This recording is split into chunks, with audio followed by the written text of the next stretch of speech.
Let's get started and review your project, David. It seems to be a CLI tool that uploads files to S3. And I chose that project because it looks quite simple in the sense that the features are simple. There is no framework. It will be, I think, easier to start a review with. So if we start by looking just at the project and the Readme, it looks really clean. I like that the name is really explicit. We have description there, tags, that's perfect. Releases looks good too because you're using quite explicit version names. I would suggest, however, to add .0 here. That allows you to have 0.5.1, 0.5.2. And so that way you don't have to increase the minor version number when there is no backward compatibility break. Except that you could also add some upgrade notes or any kind of description that helps users understand what has changed between the releases. That could be helpful. To be honest, right now I see that there's only 1 star. I'm guessing that not many users are using it besides you, so that's perfectly fine, of course. And I do exactly like you. I don't bother with release descriptions whenever I'm working alone on a project. But anyway, if you want to attract users, that's something to keep in mind. The rest looks really clean as well. So let's look at the Readme. We have documentation, so that's really good. That's really good. Starting with the goal, I love that. I think the most important part when exploring a project is to first understand why the project exists and what problem it solves. So before going on with the details and how you can do stuff, starting with why is really important. Now I would also improve that just a little bit, again with the why. So this is a project like a CLI tool that uploads folders and files to Amazon S3 and triggers a webhook with everything that was uploaded. Okay, but why? When can this be useful? I think I have a suspicion. Maybe in CI you want to deploy static files and I don't know, assets, and maybe you want to trigger then a webhook to clear some cache or whatever. But having some examples here can be really useful for users to project and get some ideas. Say, oh, maybe that would be useful on project 1 or 2, and let's give them some ideas. I love the installation section because first there's the Docker alternative, which is just a 1-line thing. It's a huge line, but it's a 1-line thing, and that's really, really great. And we can also install the far file. So for those who don't know about far, a far file is basically it's like an executable. It's more of a zip file that contains the whole PHP source code, and you can download that as a single file, which will be that's the name of the file, and it contains the whole PHP source code. And it's basically a zip file, but it's self-executable.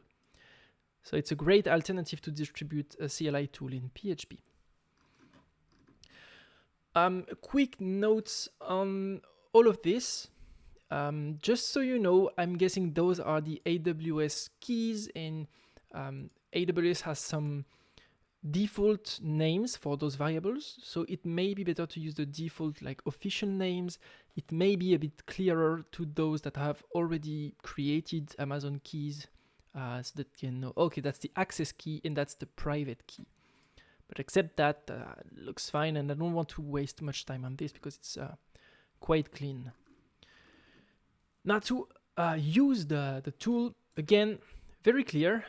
There's a single command, I guess. So I haven't looked too much yet, but I guess this is a command like upload and then the files to upload. Makes sense. Makes sense so far. I'm guessing if there's a single command, maybe we can skip that part and have just, we already typed the command here. So why say I want to upload and I want to upload again? So that's, I know that this is probably because of the Symfony console, which is like you have the binary or the command and then like the file, and then you have the command name. But, as a user, it doesn't really make sense to have that. So if you can remove that, that's perfect. I can see that we can as well upload some directories, which is great. Now, just a note, And maybe you know about that, but there is the AWS command line, and we can very simply upload or synchronize files. Let's say I want to copy a directory like src directory to a bucket. I can do like this, my bucket, and that will upload the whole directory to S3. So it's kind of doing what what your project is already doing, but of course it is not triggering the webhook. So I understand your need about the webhook, and that makes sense, and it's fine to have a project specifically doing that. But just so you know, that could be a good inspiration to follow. And actually, that may be, just thinking, instead of using a variable, like an environment variable to upload, like as the target where to upload, using that pattern may be a good option too. It could be, let's use our example. It could be upload, and then I want to upload src to my bucket. That could be an option, an alternative. Now let's get into the code. So I will not judge that. That's what's sent to the webhook. I'm guessing you have some use for that, and that's fine. I'm just thinking that the shape. So the shape is what keys are available.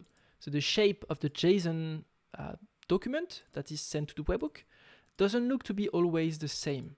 Sometimes it's like this, and sometimes there's a name, but there is a files property with a lot of files in there and folders.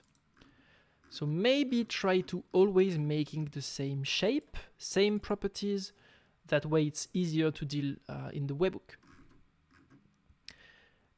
I also want to note you have some tests, so that's really great. I don't see how an open source project can succeed without tests, so very good. Do you have a license? I don't see any license. So as far as I know, this project is not open source. It cannot be used by anyone else because there is no license, license file. And I'm guessing if you go into the settings in your project, GitHub can help you create that license file. So feel free to do that. If we have a look here, maybe, yeah, you put it here, but I'm not sure if that's sufficient. I think you have to have the MIT, like the license file with the MIT license in there. So that's something to fix. So let's get into the code. I cloned it, installed dependencies. Just want to note that if I run composer install, I'm using PHP 8 and the tool doesn't seem to accept that, so that's maybe something to improve. I also see that you are requiring PHP 7.3. That makes sense. For a CLI tool, it's hard to require something like 8.0 or 7.4 because you want users to be able to run the tool on their computer or in their CI, and they don't always have the latest version. So that makes sense. You could even go with 7.2. But if you want to have fun with laytest PHP features, and if you're the only one using the project, I would even say go with 8.0 and have fun. You're not doing that to serve anyone else, so just have fun. I can see that you are using the Symfony console, so we are going to get into that. The collections, obviously the AWS SDK to upload files to S3, and let's have a look at the rest of the code. So I'm guessing the entry point of all of this is the main file here, which is the one that will be called whenever anyone runs the var command or the docker command. And that's using the Symfony console application, which sounds very good. If you want, and I will be trying to sell you one of my package, but I built Silly, which is a CLI micro framework based on the Symfony console. And I built that especially for projects that don't use a whole framework and that just want to to create an application like this. So if you want to have a look at this, you can check it out. Basically, it would look like this. So we still have, actually, we will keep the name up.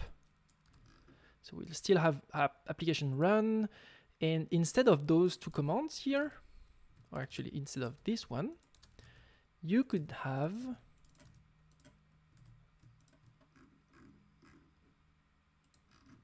all of that in here.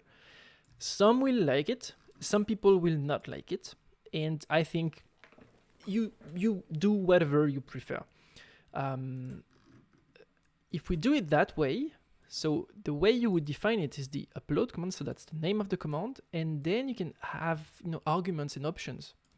So in your case, you have a path argument, and you can do it that way, and Silly will automatically pass it as an argument here. That way you don't have to use input get argument. So that's about it. You can even remove the return 0 if you want to, because that's automatic. And there you go, you can get rid of the command directory in that class.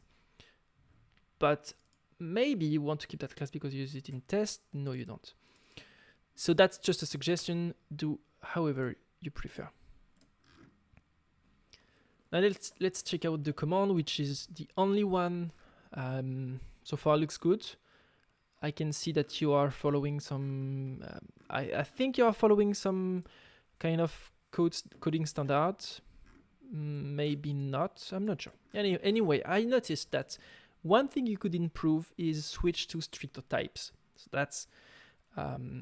that's a way, having stricter types is a way to catch errors before, at compile time or at development time instead of at runtime. So what I usually do now in every project is I use the strict types and I add types everywhere. So in this class, there may not be type annotations that we can use, maybe here, but maybe void, but that's not really, like, this will not prevent a bug, so don't think too much about this. But maybe in some helpers, like, I don't know, let's find one at random like this one. Here, for example, I'm guessing this is a client class, or yeah. What is that variable? That's an example. Having types helps with development and helps with catching errors. So I guess that's an S3 client. Let's add the type. Oh, right. So you are in PHP 7.3. So there is no, you cannot type properties, for example. That's not a good option, but you could use that. Let's go crazy and move to PHP 8 because we are here to have some fun, right? So there we go. Types is usually a very easy way to improve a code base, like very little effort. So let's check out this class now. Why not? Upload-to-s3. So I love the name because it's not standard. It's not like what you can find in frameworks. Usually in frameworks, you would have a class that would be named S3 uploader, whatever. S3 upload service. This is extremely clear. I know what it does. I love it. And keep that name. So anyway, what I usually do is put public methods at the top. That way it's easier to, to discover the class and know what it does. Obviously the name helps, but I want to see like the main public methods because that's the entry point of the class. In PHP Storm, there's the structure tab, which can help as well. Sorry. I can see here there's one public method, which is upload file. That's the one we were having a look at. So I would just simply move those at the bottom because they are less important than this one. So we have the upload-to-s3 class and we have the upload file method. So far, good names. We could have more information here. So upload a file, that's perfect. There's a type here. I can see that there's a class. We'll have a look at that. Main folder. What is this? Is this a string? Or is it a class as well? What is it? So a type could help here. I will guess that it's a string, but we can have a look at where it's called. Yeah, it's probably a string. So adding types makes it a bit easier to understand. You can see that I added a line return here. This is just to follow the PSR2 formatting convention. And again, here we can have a return type. I'm guessing it doesn't return anything. Void, there is no return keyword. Yep, so let's add void. That way, if I call that method, I know that I don't have to, I don't expect anything to be returned. Okay, now as for the code, let's do a very quick look. I had an idea. Look, okay, that can go. I think that was a debug statement that can be removed. I'm not sure, so I had a very quick look, and I'm not sure if all the files that are uploaded, so let's say I'm uploading like a whole directory, I'm not sure if the files are uploaded in parallel. If it is, that's great. If it's not, maybe that's something that could be improved. That way the upload time would be much, much faster. If you're uploading 10 files and you do 5 uploads in parallel, then it can be like 5 times faster. Maybe that's one of the options here. This while loop is really confusing to me, and I don't understand it. I think it's really related to how that method works. So maybe we can have a look. Like, yeah, this is really confusing. So let's look at that. Okay, that is the official Amazon S3 SDK, and this is the object uploader. Okay, official class. That's good, because that means that you have less room for error, because that's not something that you implemented yourself, and that's interesting. So the AWS SDK for PHP supports asynchronous, method calls, and asynchronous API calls to the Amazon API. So it is highly possible that this one runs stuff in parallel, but again, I'm not really sure how it will work. The fact that it's calling wait on a promise makes me think that this is not an asynchronous upload, because the wait will turn the asynchronous call into some kind of, it will wait for the file to be uploaded. And if it's in a while loop, then it will wait for one file and then wait for the next and the next. So I won't spend too much time trying to understand that. Maybe that could be made a bit clearer. I'm not sure also on that pattern. Like, let's say there is an exception here. What you do is you try to upload it again, or you change the uploader. So first you try this simple object uploader, and if it fails, you switch to the multi-part uploader. My guess is that when you upload to Amazon S3, there's a size limit. You cannot upload like a huge file, like 200 gigabytes straight to Amazon S3 in one API request, like one HTTP call. So if you have very large file, you must use multi-part uploads. And what I'm guessing you do here is that you try, and if it fails, you try with the uploader. Oh. And I think it's the while loop is basically a way of doing, let me know if I'm wrong, but doing that.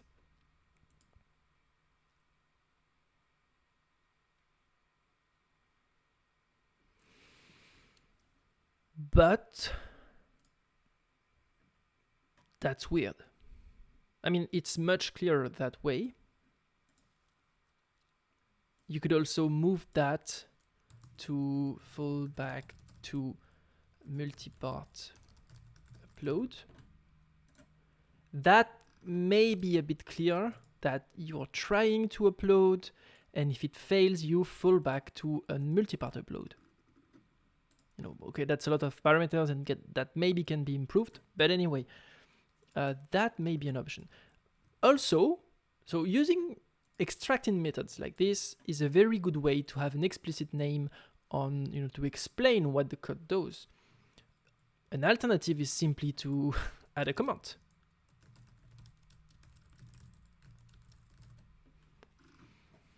But the while loop suggests that it could go on for a lot of iterations, and I think that's really confusing. So you could remove that, I think. I want to have a look at the model part.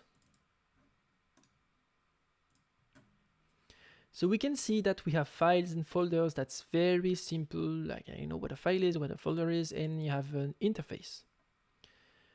I'm very usually skeptical of interfaces that look like this. First of all, because there's the interface suffix. Personally, I don't like it. The reason is that most of the time it's not needed. So it's just a resource, and a resource can be a file or a folder. But why does this interface exist? Let's check out where toArray is used, and it's not used anywhere as far as PHP Storm knows. So I'm guessing that this method isn't really useful. Oh, maybe here.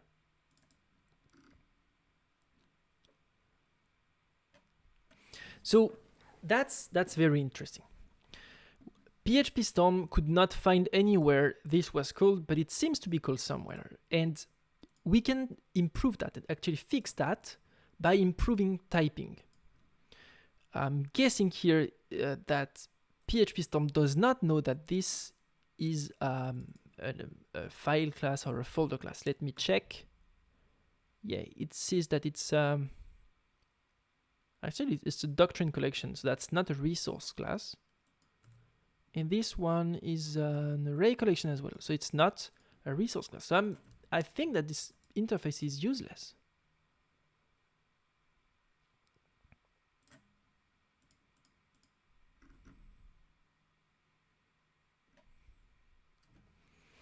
So I would understand the usefulness of the class, the interface, sorry, if there was a toArray call here to serialize for the webhook, but it doesn't seem to be used.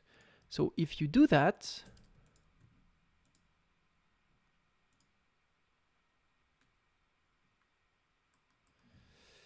I'm guessing that Symfony, this is a Symfony serializer here that will be used. So I'm guessing that the Symfony serializer will simply fetch all the protected properties. So I'm not sure that toArray is useful. And if it's not useful, then probably you can remove it. Now, the interface is probably useless here because, let's go where it's used, here. Because, okay, you type int, but what do you get from the type int? You don't call any method on the object. So you could remove that and it would be exactly the same. You could also use file or folder and it will be the same. That's PHP with PHP 8 typing. But I'm not sure you really need that, or at least I'm not sure you need that interface at all. Here we have a scan path class and it seems to return a resource. Okay, let's add that.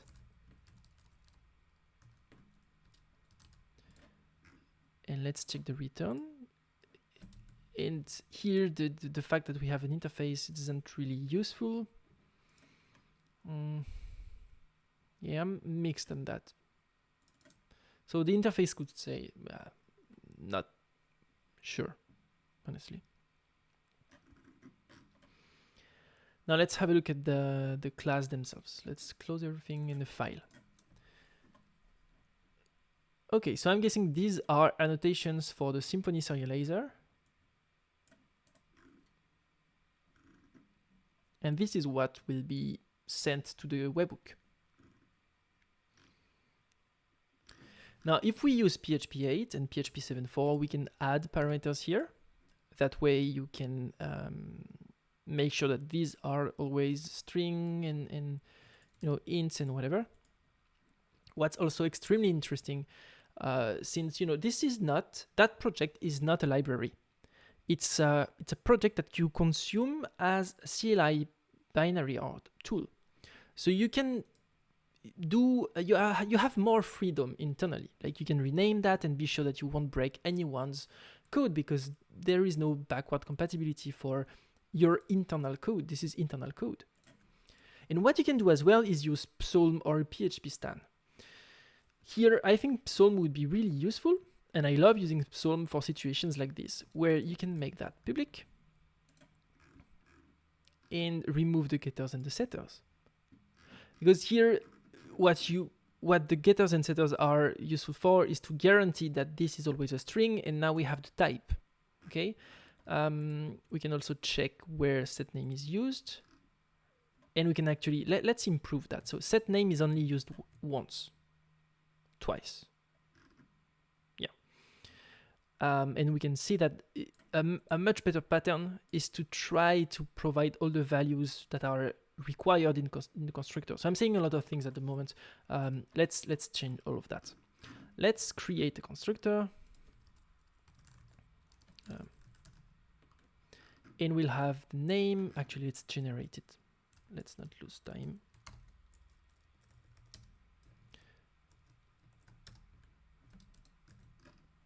Perfect. That way, if we remove that, let's remove the setters for now. We have to provide everything in the constructor, and we know that any instance of the class is already valid. Let's remove that. Okay, actually, what I like to do is to use the params helper. You type param and tab, and you have all the parameters like this. It's much easier than to complete what's missing.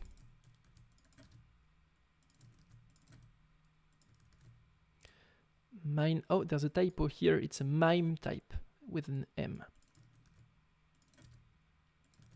Now we can see that here the file object was created without a folder and S3 key, so I'm guessing those are optional. Maybe I'm wrong, but just for the example here, let's make those optional. If you do that, like I just did, so that used to work fine in PHP 7.3, 7.4, but now a better practice would be to allow null on the type, because here we are saying folder is a string, but we are also allowing null, which conflicts with the type. So let's make that, optional. And same here.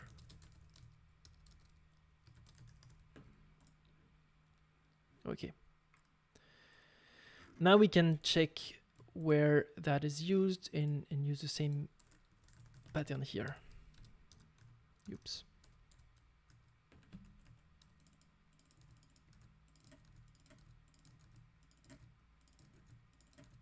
And we can remove all of that. Can even put that here. And there you go.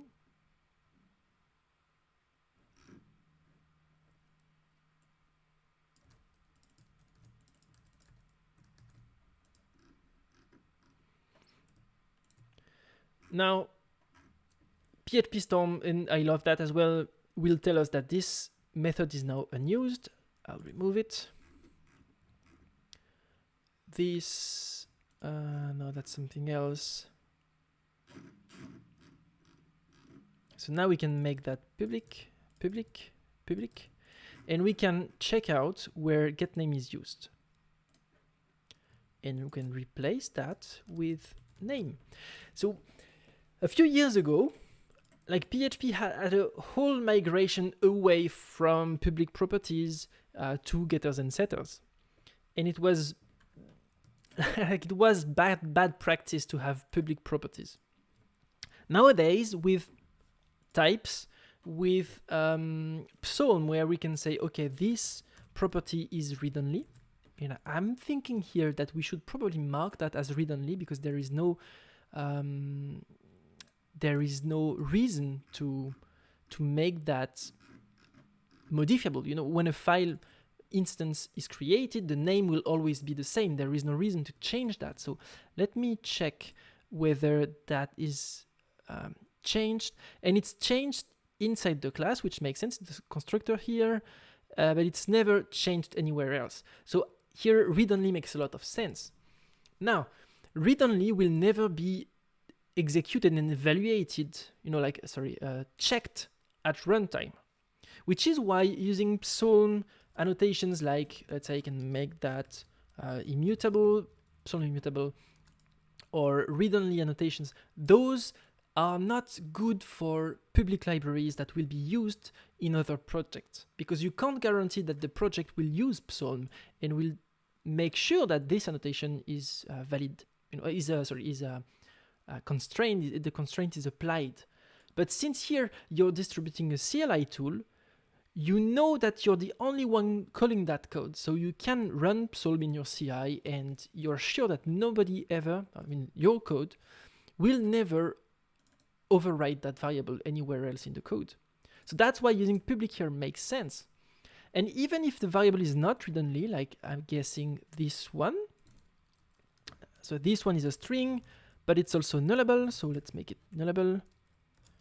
Because in the constructor, again, we allow null. I think we could use that. No, we can, okay. And that I can make it public. And anywhere there's the set S3 key code, I will replace it with, it's even internal to the class. We are in the same file, so we can even, S3 key equals, we can even remove the setter entirely without changing any outside code. So the whole, I would sum that up with saying, as much as possible, you want to avoid getters and setters because they add a lot of noise inside the code. And if you remove all of that, so I'm not going to do everything, but let's say you remove it, you remove this. Okay, this is not an accessor. This is actually logic, so we'll keep that. I will remove that. And in the end, so we saw that this one is never used. In the end, your class is like 65 lines long, and before it was 155. So sure, it's not all about the number of lines of code, but to me it's a good indication that we remove a bit of noise, and that's for the better. I'm guessing we could do the same thing in the folders directory. You will need to keep those methods because they contain logic. So you may want, I can see here, and that's a good example, you have a collection of files inside the folder. Makes sense? It's a folder. You don't want to make that one public, I guess. If you want to keep control on the collection, if you want to keep that, you want to force the code that uses the folder class to go through these methods. So that's an exception where I would probably keep the property private. But if you're fine using array collection everywhere in your code, then maybe you can go public, and with the type, you will be sure that it's always an array collection. There's also something that you can guarantee with Psalm. Here you're saying it's an array of files, but an array collection, it could contain anything. With Psalm, you can use generic types. So actually, that's a huge topic. So maybe we are not going to go into the whole details of generics. If that's the first time you're playing with generics, it can be very, very complex to get at first. Generics, okay, go. So there's the whole section about generics. No, that's contributing. That's not what I'm looking for. Yeah, generics in Psalm are called templates, and it's perfect for collections. It's a way to say that the array collection from Doctrine contains files and only files. So that's a great way to deal with types like this. Okay, I think we may need to stop at some point. One thing you could look into is dependency injection, a dependency injection container. because I see that you're creating your classes like this and then probably injecting stuff manually, but to be honest, it may be overkill. Let's see how you upload stuff to AWS. Yeah.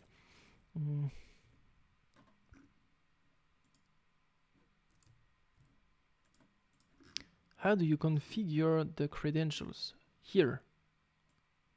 Yeah, you're using environment variables. And these could go into a DI container configuration. But to be honest, your project is so simple that using environment variables sounds very fine to me. And everything doesn't have to be extremely generic and configurable and flexible. And if it works, then that's perfectly fine, you know. One thing I would mention here, but that's specific about the AWS SDK.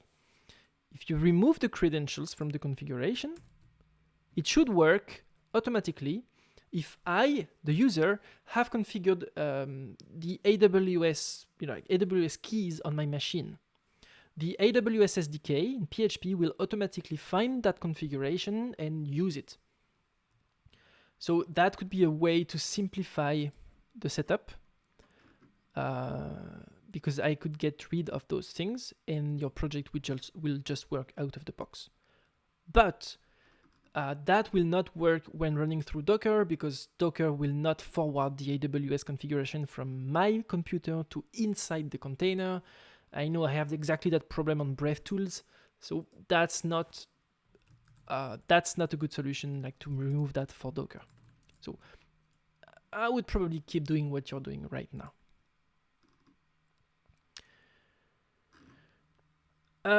Okay, let's stop there. I just want to say, and oh yeah, just one thing here, you could probably use Alpine. Alpine is a lighter, it's a Linux Alpine, it's an alternative to Ubuntu, to Debian, and it's a lighter Docker image. So people running your commands here, it will be much faster to download the Docker image. That's just one tip. Also, you could optimize that, but that's perfectly fine. Okay, so all in all, very great project with the documentation. The UX is very easy because there's just one command, and I like when it's simple. And I hope all those suggestions will be useful. And yeah, hope you enjoyed it. And if you have any question or additional remarks, let's chat on Twitter. Thanks.